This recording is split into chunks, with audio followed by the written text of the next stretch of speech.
estas imagens e o funeral todo é impressionante, né? Com tanta gente na cidade, não há tumulto, há uma educação muito marcante, né, do povo europeu, né, Luiz? Exatamente, Cláudia. Inclusive, como o Luca bem lembrou, a Operação Ponte de Londres, ela está sendo planejada há muitos anos, eu diria talvez décadas. A sociedade britânica sabia que isso ia acontecer em algum momento, então as autoridades fizeram planos muito detalhados. E não é uma coisa de fazer um plano, colocar no papel, quando acontecer a gente faz funcionar. Tudo isso existem treinamentos. É claro que não vai se treinar esse tipo de, por exemplo, treinar com as paradas militares exatamente no local onde que isso iria acontecer, mas esses militares, a gente lembra que pelo menos 4.000 militares participaram, 3.000 em Londres e agora mais 1.000 em Windsor. Esse tipo de paradas, eles são treinados, esses cerimoniais são com uma certa frequência.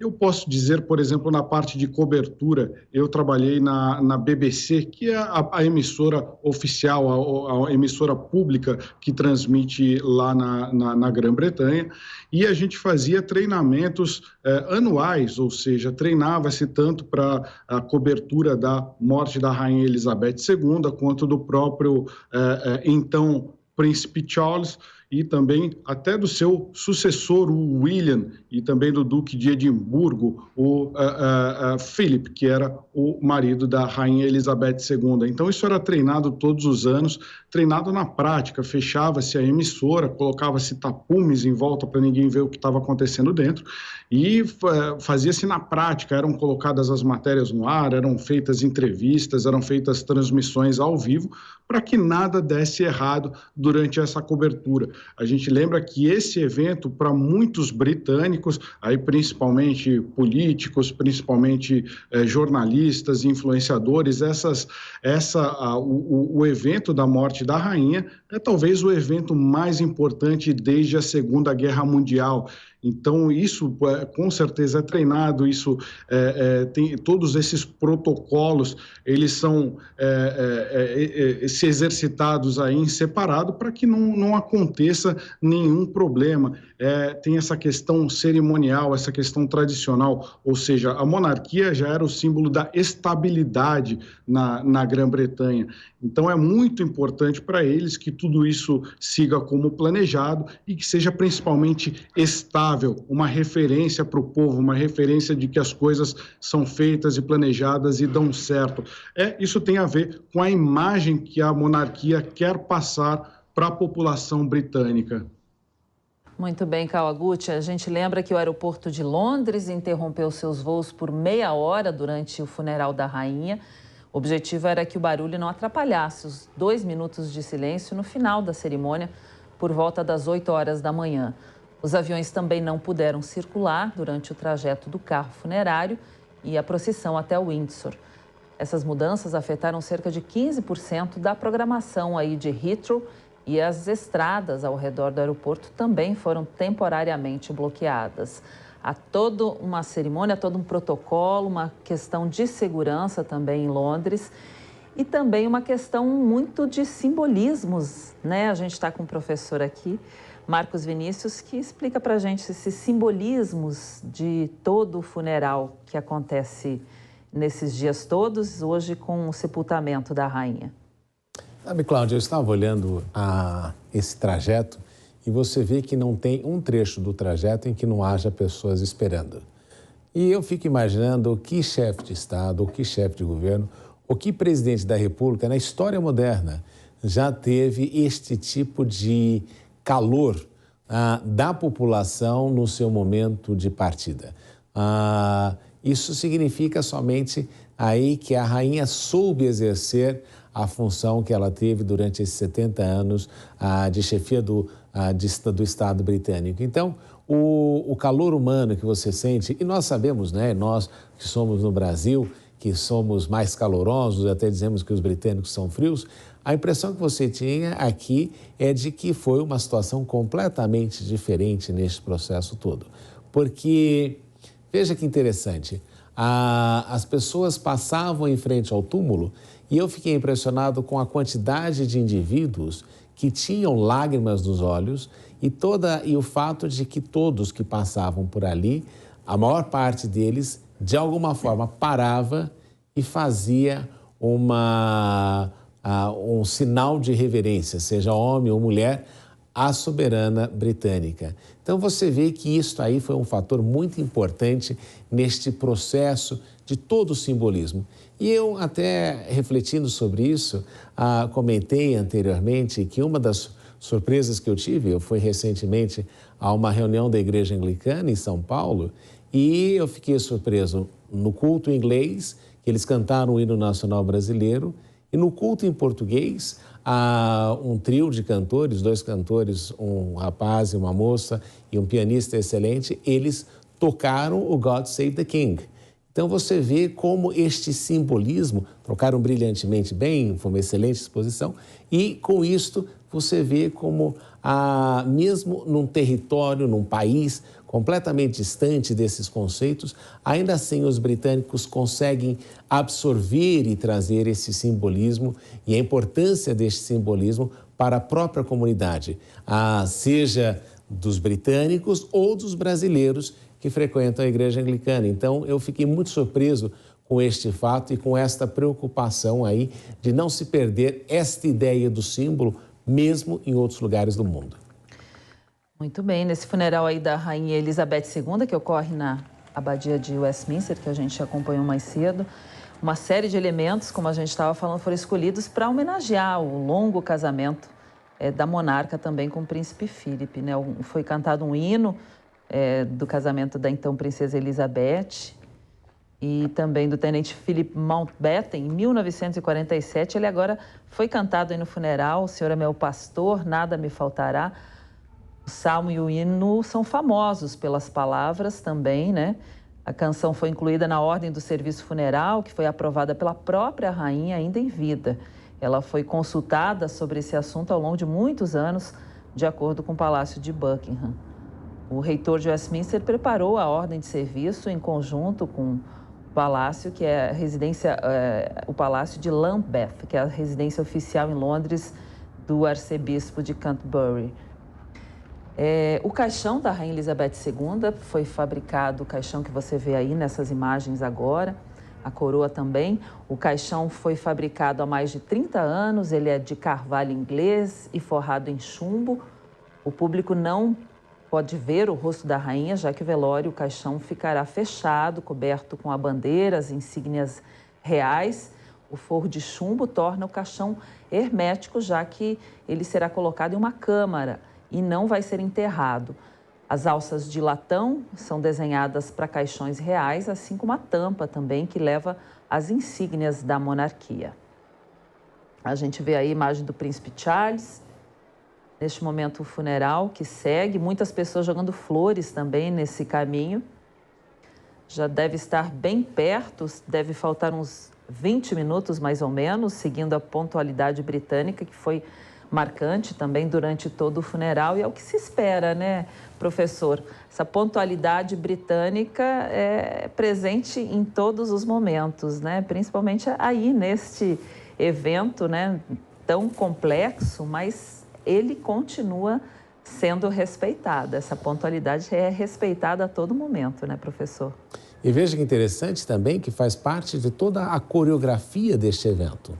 Tudo muito bem planejado e você observando também os passos, a caminhada, a música que foi tocada.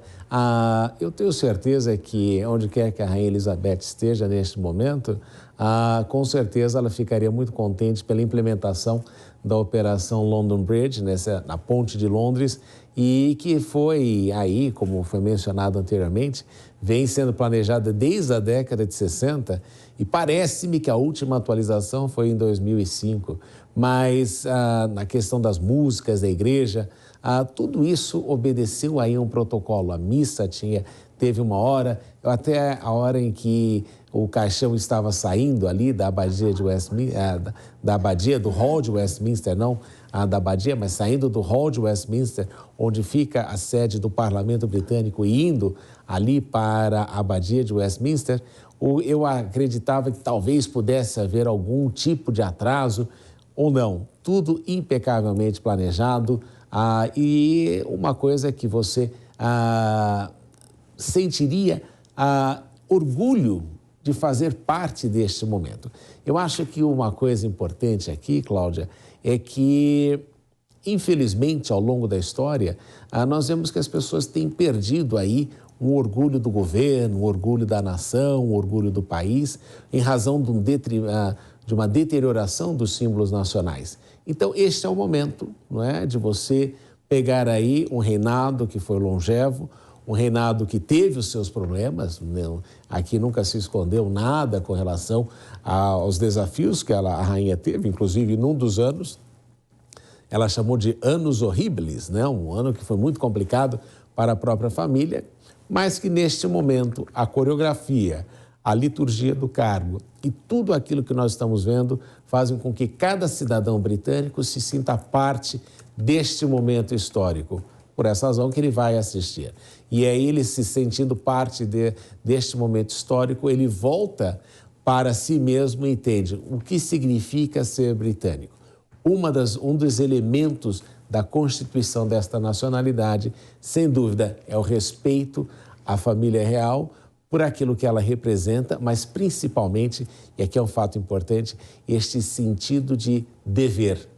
Não é que a rainha tão bem encabeçou, desde quando fez aquele pronunciamento aos 21 anos de idade, de que não importasse se a sua vida fosse longa ou curta, ela seria uma vida devotada ao serviço do povo britânico, também renovado pelo príncipe Charles, e o que é pelo rei Charles III agora, e o que nós notamos é que neste processo todo nós vemos esta renovação. O que é ser britânico? Hoje em dia é olhar para toda esta coreografia e sentir-se orgulhoso do passado e do futuro desse país. Muito bem, vamos ver como está o cronograma do funeral da Rainha Elizabeth II a partir de agora. Um pouco depois das 9 horas da manhã, o caixão chegou a Wellington Art e às 9h40 foi levado para um carro fúnebre que o transporta aí até o castelo de Windsor. Nestas imagens que você vê ao vivo, Castelo de Windsor, que fica a oeste de Londres. Às 11h06, horário de Brasília, o carro fúnebre vai chegar aí no castelo, segue para o castelo pela Avenida Long Walk. Às 11h40 também, aí no horário de Brasília, o rei e membros da família real se unem ao cortejo a pé no castelo de Windsor, antes que a comitiva chegue à capela. E ao meio-dia, a cerimônia fúnebre começa na capela de São Jorge, com a presença da família real, líderes dos países da Commonwealth e funcionários do serviço da rainha. Após 45 minutos, o caixão é colocado no Panteão Real. Às 3h30, no horário de Brasília, o sepultamento da Rainha Elizabeth II vai acontecer em uma cerimônia privada na Capela de São Jorge, onde já estão os corpos do seu pai, o rei George VI, e de sua mãe Elizabeth, e as cinzas também da sua irmã Margaret e o caixão do seu marido, o príncipe Philip, que também será levado até este local. Vou chamar o Kawaguchi novamente. Kawaguchi, você fez várias coberturas importantes aí pelo mundo. Algo como está sendo visto nesta cerimônia, acredito que nunca tenha acontecido e você nunca deve ter visto nada parecido, não é, Kawaguchi? A gente vê essa comoção popular toda, isso me lembra de 2013, da morte do Nelson Mandela. Também na África do Sul houve aí uma comoção popular, você teve multidões indo às ruas para se despedir do Mandela, mas é difícil, não tem como a gente comparar aí quem que foi mais importante, quem que foi menos importante. O Mandela teve uma um papel muito importante na luta contra o apartheid. Então, ele se transformou não só um exemplo de chefe de governo, mas também é uma espécie de símbolo. Então, a gente teve uma mobilização, uma comoção popular aí comparável ao que a gente está vendo agora. Isso aconteceu em 2013. E foi muito bem lembrado a questão do simbolismo. Por exemplo, quando o caixão ele encerra a sua procissão ali, que ela estava naquela carruagem de Estado, ela para embaixo do Wellington Arch. Então, se vê que todas essas... toda a Operação Ponte de Londres, ela faz referência também ao passado da Grã-Bretanha. O que é o Wellington Arch? Ele é uma celebração da vitória do Duque de Wellington, o Duque de Ferro, contra as tropas napoleônicas em 1815. Então, é um herói nacional. Esse arco comemora a sua vitória. E é ali que o caixão ele é retirado dessa procissão e entra exatamente no carro fúnebre e vai para Windsor. Se a gente pensar em Windsor, tem esse simbolismo da família real britânica. A própria Rainha Elizabeth II, ela foi, durante a Segunda Guerra Mundial, sempre tem essa questão dos conflitos, das guerras. Ela e outros membros da família real, ela ainda criança, foi enviada para Windsor, onde era um pouco menos perigoso por conta dos bombardeios que aconteciam a Londres durante a Segunda Guerra Mundial.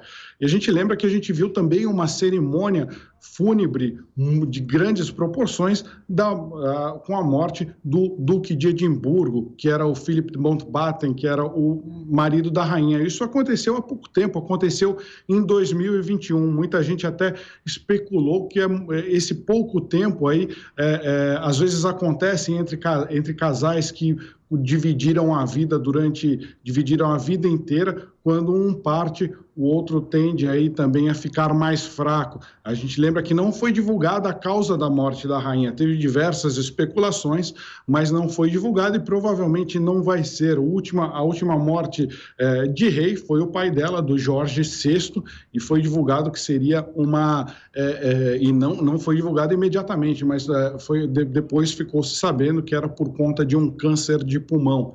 Talvez aí fique para os historiadores explicarem para a gente o que aconteceu com a rainha, mas pode ter sido uma série de fatores, aí, principalmente porque ela já tinha 96 anos de idade, então acaba ficando com a saúde mais frágil. E agora, daqui a pouco esse cortejo que nós estamos vindo, eles devem chegar aí na capela de São Jorge, na verdade, no Castelo de Windsor. Dentro do Castelo de Windsor tem a capela de São Jorge.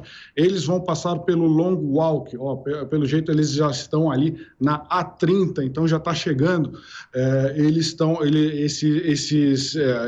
Esse carro vai passar, o caixão dela vai passar por uma espécie de avenida cerimonial até entrar no Castelo de Windsor. E lá, sim, a cerimônia vai ser fechada para os membros da família e deve acontecer durante a tarde, por volta das 4 da tarde, no horário local, o sepultamento da Rainha Elizabeth II. E a gente lembra que quando acabar essa comoção popular, ninguém estava esperando a morte da rainha, quer dizer, sabia-se que ia acontecer, ela já tinha 96 anos, mas ninguém tinha não tinha uma programação, ela não ficou muito tempo internada. Foi uma coisa que até chocou o público britânico pela rapidez com que aconteceu, do momento em que foi comunicado que ela estava sob cuidados médicos até a sua morte, foram questão de horas. E o público, a política britânica estava se debatendo com um problema muito grande, que é a aproximação do inverno, a guerra da Ucrânia.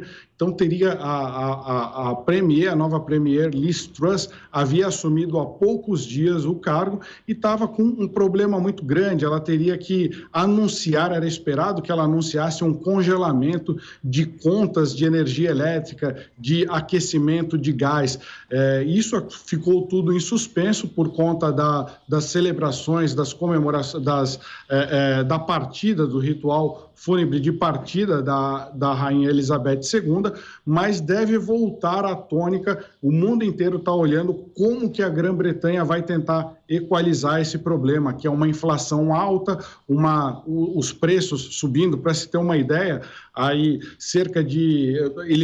a conta de aquecimento lá ela é fixada uma vez por ano. Então, ano passado, os britânicos eles pagavam cerca do equivalente a R$ 11.000 por ano uma casa comum britânica. E agora isso já tem especialistas falando que isso vai de 11 mil para 20 mil reais, ou seja, pode ter aí uma comoção popular, pode ter muitas críticas ao governo. E agora que passar os rituais fúnebres da Rainha Elizabeth II, o governo vai estar de novo às voltas com esse desafio e vai ter que ou anunciar um congelamento, já se falou que eles estão estudando diminuição de impostos, então vai ser uma atitude política muito ousada que a Liz Truss vai ter que fazer. Ela vai ter que, de um lado, ela já especula-se que de um lado ela vai cortar impostos e por outro vai congelar contas de energia. Isso aí é uma jogada ousada, todo mundo está de olho na Grã-Bretanha para ver se isso vai dar certo ou não vai dar certo, e deve ser um assunto que deve voltar aí à opinião pública agora com o fim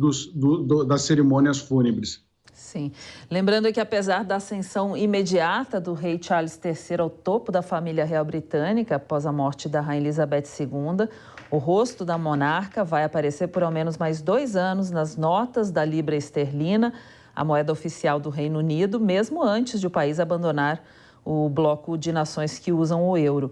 A monarca tem a face estampada nas cédulas desde 1960. E para acompanhar a tradição e trocar todo o dinheiro em espécie por versões com o rosto do herdeiro do trono, o governo precisaria desembolsar o equivalente a 3,5 bilhões de reais, além de submeter a alteração ao Palácio de Buckingham. Muita coisa vai mudar, né, nos símbolos que estampam a imagem da rainha, os selos, fotos, moeda, bandeira.